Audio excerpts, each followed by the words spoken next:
ಈ full pant, half pant, ನಿಕ್ಕರು ಎಲ್ಲ ನಂದನ್ ಮಕ್ಕಳು.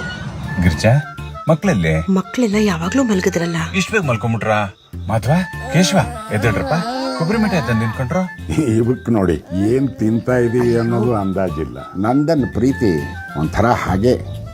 ಯಾರಪ್ಪ ಇವಪ್ಪ ಬೆಸಲ್ಲಪ್ಪ.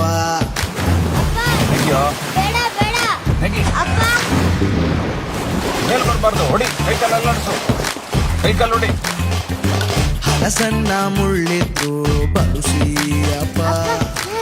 ನಿನ್ಗೆ ಸಿನಿಮಾ ಶೋಕಿನ ತಲೆಗೆ ಎಣ್ಣೆ ಹಚ್ಕೊಂಡು ಮಕ್ಕಳು ಶಿಸ್ತಾಗಿರ್ಬೇಕು. ಟೈಮ್ ಕಳೆದಿದೆ, ಮಕ್ಕಳು ಬೆಳೆದಿವೆ. ಇದೆಷ್ಟು ಚೆನ್ನಾಗಿದೆ ನೋಡು. ಚೆನ್ನಾಗಿದೆ ಅಲ್ಲಿ ನೋಡು, ಬಟ್ಟೆ ಏನೋ ಚೆನ್ನಾಗಿದೆ. ಅದೇ ಚೆನ್ನಾಗಿದೆ. ನನ್ 3 ಮಕ್ಳಿಗೂ ಸೇರಿಸಿ ಒಟ್ಟು 8 ಮೀಟರ್ ಕೊಡಿ.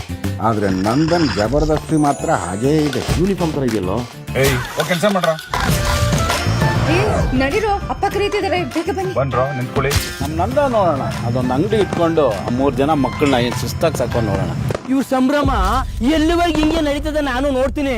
ಆ 3 ಜನ ಗಂಡ್ ಮಕ್ಳು ಲವ್ ಗಿವ್ ಅಂತ 3 ಜನ ಹೆಣ್ಮಕ್ಳನ್ನ ಮನೆ ಕರ್ಕೊಂಬತ್ತಾರಲ್ಲ, ಅವಾಗ ಗೊತ್ತಾಯ್ತದೆ. ನಿಂತ್ಕೊಳ. ನನ್ ಕುಟುಂಬ ಇವತ್ತು ಹೇಗಿದೆಯೋ ನಾಳೆನೂ ಹೀಗೆ ಇರುತ್ತೆ ಕಣ. ನಾನ್ ಸೊಸೆರ್ ಬಂದ ಮೇಲೂ ಅಷ್ಟೇ. ನಾನು ಹಾಕಿದ ಗೆರೆನ ನನ್ನ ಕುಟುಂಬದಲ್ಲಿ ಯಾರೂ ದಾಟೋದಿಲ್ಲ. ಹಾಗೆ ಬೆಳೆಸಿದ್ದೀನಿ ನನ್ನ ಮಕ್ಕಳನ್ನ. ನೋಡೋಣ. ಏಯ್, ಜಗತ್ತೇ ನೋಡುತ್ತೆ. ಹೋಗ. ಕಲರ್ಸ್ ಕನ್ನಡ ಹೆಮ್ಮೆಯಿಂದ ತರ್ತಿದೆ. ಮಕ್ಕಳನ್ನ ಹೀರೋ ಮಾಡಕ್ ಹೋರಾಡೋ ಪ್ರತಿಯೊಬ್ಬ ತಂದೆ ಕತೆ ನಂದ ಗೋಕುಲ.